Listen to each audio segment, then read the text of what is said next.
அனைவருக்கும் வணக்கம். இன்னைக்கு நம்முடைய மகாசக்தி சித்திரப்பீடம் வீடியோ பதிவில் என்ன பார்க்குறீங்க அப்படின்னா, செய்வினை ஏவல் இவைகளை எப்படி நிவர்த்தி பண்ணுறது, எதிரிகள் உங்களுக்கு செய்யக்கூடிய மாந்திரிக வேலைகளை எப்படி எளிமையாக நிவர்த்தி பண்ணுறது, ஒரே ஒரு முட்டை மட்டும் போதுங்க, ஒரே ஒரு முட்டையை மட்டும் வைத்து எப்படி நிவர்த்தி பண்ணுறது அப்படிங்கிற முறை எந்த பதிவில் பார்க்கலாம். சரிங்களா? ஒரே ஒரு நாட்டுக்கோழி முட்டையாக இருந்தால் சிறப்பு. ஒரிஜினல் நாட்டுக்கோழி முட்டை கிடைச்சதுன்னா வாங்கிக்கிங்க. இல்லை அப்படின்னா சாதாரணமான முட்டை இருந்தாலும் போதுமானது.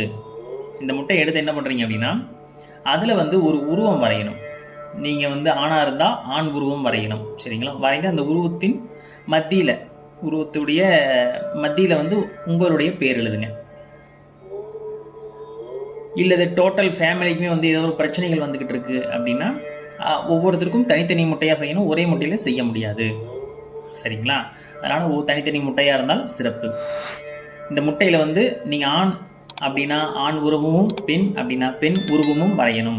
வரைஞ்சிட்டு அதில் பேர் எழுதிடுங்க. எழுதிட்டு உங்களுக்கு என்ன பிரச்சனைகள் நிவர்த்தி ஆகணும், சரிங்களா, என்ன பிரச்சனைகள் நிவர்த்தி ஆகணும் அப்படிங்கிறத கீழே எழுதிடுங்க. உங்களுக்கு எதிரிகளால் ஏற்படக்கூடிய செய்வன பிரச்சனை, ஏவல் பிரச்சனை, இல்லை அடிக்கடி தொழில் முடக்கம் ஆகுது, இல்லை எதிரிகளால் இல்லை நேச்சுரலாகவே உங்களுக்கு நடக்குதுனால நீங்கள் செய்யலாம். எதிரிகளால் தான் நடக்குதுன்னு நம்ம கேரண்டியாக சொல்ல முடியலைங்க. ஆனால் ஏதோ ஒரு தடைகள் வந்துக்கிட்டு இருக்குது அப்படின்னாலும் நீங்கள் இந்த பரிகாரத்தை செய்யலாம். செய்ய வேண்டிய நாள் அப்படின்னு பார்த்தீங்க அப்படின்னா, பஞ்சமி திதியில் செய்யலாம், அஷ்டமியில் செய்யலாம், அமாவாசை, பௌர்ணமி, மாதத்தில் இந்த 4 நாட்களில் செய்யலாம். அதாவது பஞ்சமியும் அஷ்டமியும் எப்போ வளர்பிறையிலையும் வருது, தேய்பிறையிலையும் வருது.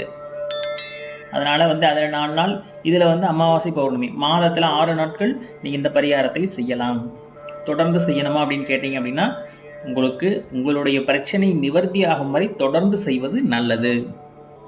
இந்த பரிகாரம் பார்த்தீங்கன்னா இரவு நேரத்தில் செய்கிறது சிறப்பு. சூரிய அஸ்தமனத்துக்கு பிறகு செய்கிறது அப்படிங்கிறது சிறப்பு. இந்த மாதிரி முட்டையில் உங்களுடைய உருவம் எழுதி பேர் எழுதிங்க.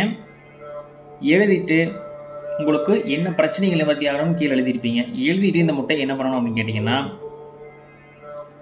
உங்களுடைய உடலின் அனைத்து பாகங்களிலும் மேலேருந்து கீழே வரைக்கும் கழிப்பு கழிக்கும் போது இறங்கு வாங்குவாங்க. சரிங்களா? அந்த முட்டையை மேலேருந்து கீழே வரைக்கும் கொண்டு வரணும். உங்களுடைய உடலின் இடப்பக்கமும் சரி வலது பக்கமும் சரி, 2 பக்கமே மேலேருந்து கீழே வரைக்கும் முட்டையை உடம்புல படுற மாதிரி கீழே கொண்டு வரணும் மேலேருந்து. சரிங்களா? அதே போல் இடமிருந்து வலம், வலமிருந்து இடம், ஒரு 9 முறை, இடப்பக்கம் 9 முறை, வலப்பக்கம் 9 முறை இந்த முட்டையை சுற்றணும். மந்திரம் ஏதாவது சொல்லணுமா, அப்படின்னு கேட்டிங்கன்னா, நசி நசி, அவ்வளவுதான். நசி நசி இதை மட்டும் எத்தனை முறை சொல்கிறீங்க அப்படின்னா, தலையை சுற்றும் பொழுது மட்டும் நீங்கள் சொல்லிக்கிட்டே இருக்கணும். கணக்கு வேண்டாம். சரிங்களா? தலையை சுற்றும் பொழுது மட்டும் நீங்கள் இந்த மந்திரத்தை சொன்னீங்க அப்படின்னா போதுமானது.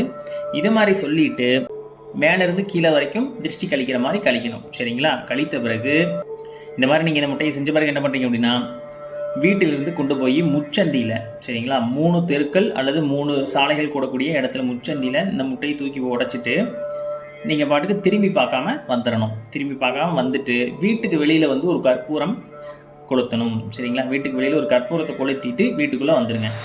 வீட்டுக்குள்ளே வந்துட்டு கைகால் முகம் கழுவுறதுனாலும் கழுவிக்கலாம், இல்லை குளிக்க முடிந்தாலும் குளித்து விடலாம். அமாவாசைக்கு செய்கிறீங்கன்னா 9 அமாவாசை செய்யலாம். இல்லை மாதத்தில் 6 நாளுமே என்னால் செய்ய முடியும், பஞ்சமி திதி, வளர்பிறை பஞ்சமி, தேய்பிறை பஞ்சமி, அந்த மாதிரி தொடர்ந்து என்னால் செய்ய முடியும் அப்படின்னா 9 முறை செய்யணும். அவ்வளோதான் கணக்கு.